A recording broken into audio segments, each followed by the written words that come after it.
Te preguntaba si los liberales son por naturaleza optimistas o pesimistas, y siempre me acuerdo de lo que uno estudia en el seminario, en las lecturas, de que en el liberalismo hay como una subvaloración de la corrupción de la naturaleza humana, ¿no? O de la caída del pecado original, y entonces esto de que entre las personas se pueden arreglar entre ellas y van a encontrar, no sé, la mano invisible, todo eso, lleva finalmente a la explotación del más fuerte sobre el más débil, ¿no? Que, en fin, y entonces te preguntaba si vos eras una liberal optimista o pesimista.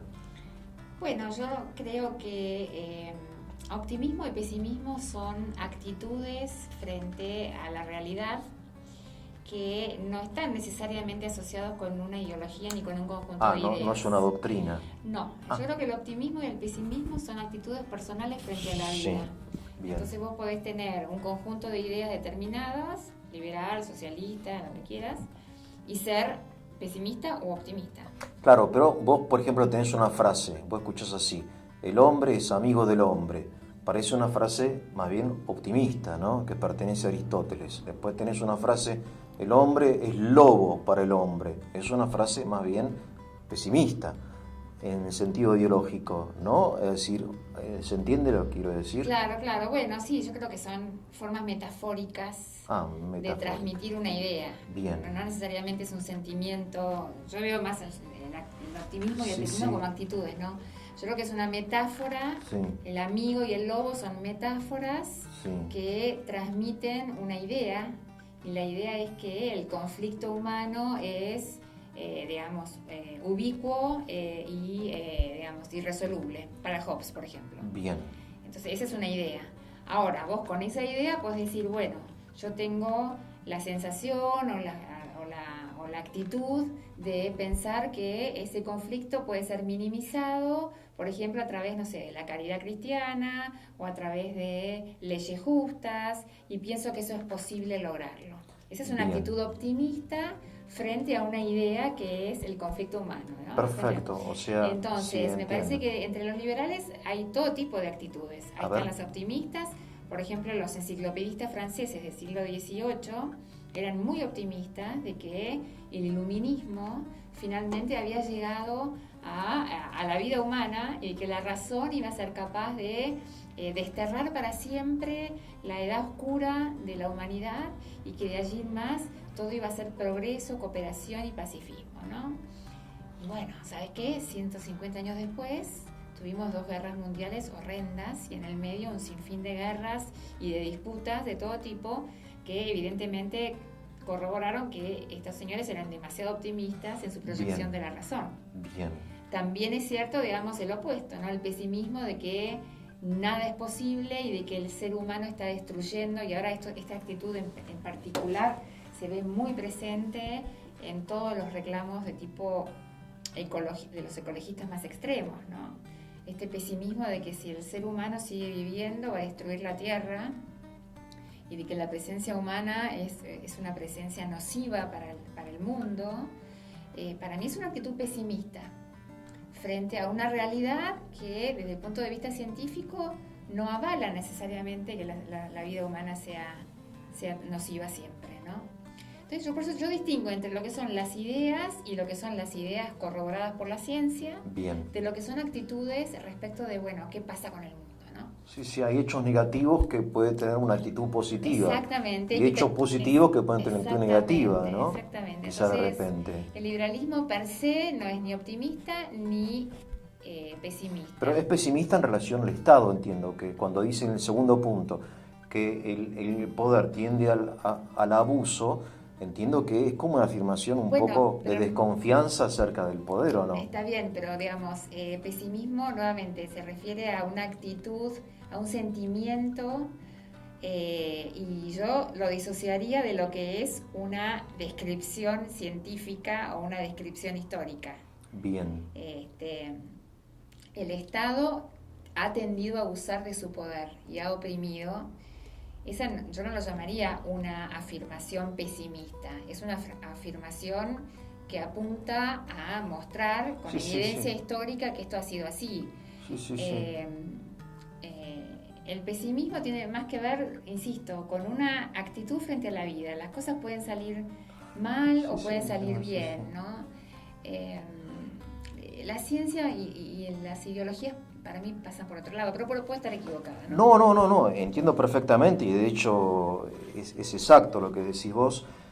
Yo quizá no me expreso de modo adecuado al decir que la observación de que el poder tiende al abuso, aunque tampoco está bien dicho, digamos, el poder corrompe, si querés, es una afirmación más bien negativa. Es negativa, ¿no? Pero no pesimista. No pesimista, sino negativa. Se hacen vueltas semánticas, ¿no? Sí, pero es que es una crítica. Es una crítica que de ahí, digamos, el liberalismo. Y a propósito de esto te quería preguntar la relación del liberalismo con el sistema republicano, ¿no? De división de poderes. Sí. Porque muchas veces uno lo ve juntos y no sé si es lo mismo. Creo que no, entiendo que... Me parece que no, es una buena pregunta, no son sinónimos. No son sinónimos, claro. El republicanismo ha tenido otras variantes menos liberales, si se quiere, pero en el caso argentino, por ejemplo, ¿no? En el caso de Alberdi y de su generación, ellos veían una forma de realizar el liberalismo político mediante el sistema republicano, entiendo, ¿no? ¿O no? Estaba muy unido a eso.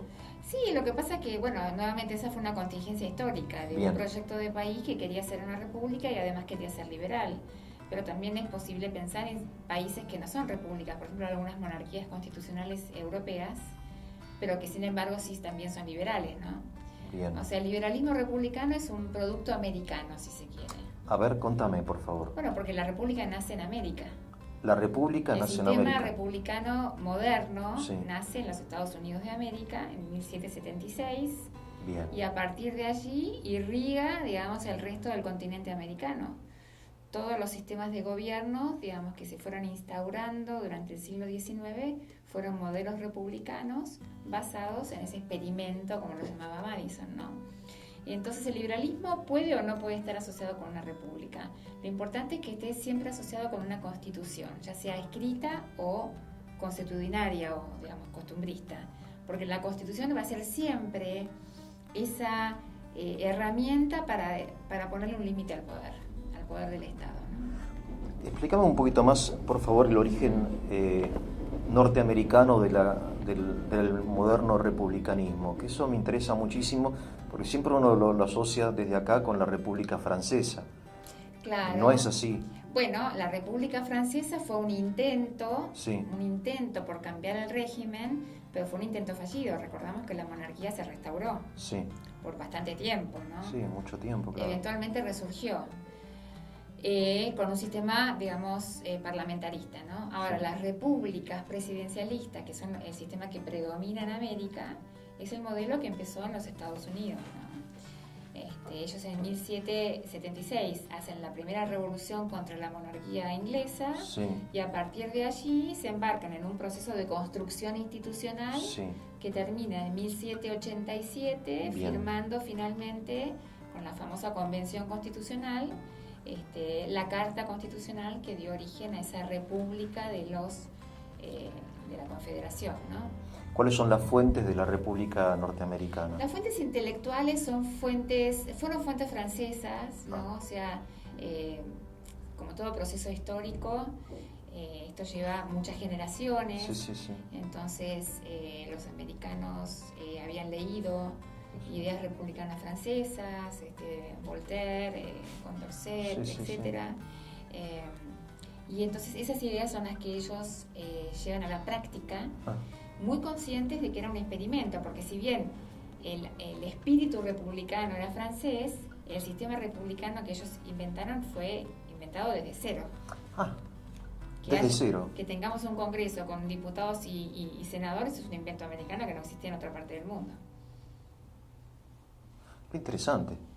Y nuestra Constitución es deudora de la Constitución norteamericana. Parcialmente refleja algo de eso, sí.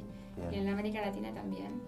Así que Nuevamente, el liberalismo no está asociado con una sola forma de gobierno, pero sí está asociado con una idea que es cualquiera que sea la forma de gobierno, esa forma de gobierno tiene que ser limitada. Limitada. Tiene que dar poderes limitados a quienes ejerzan poder político.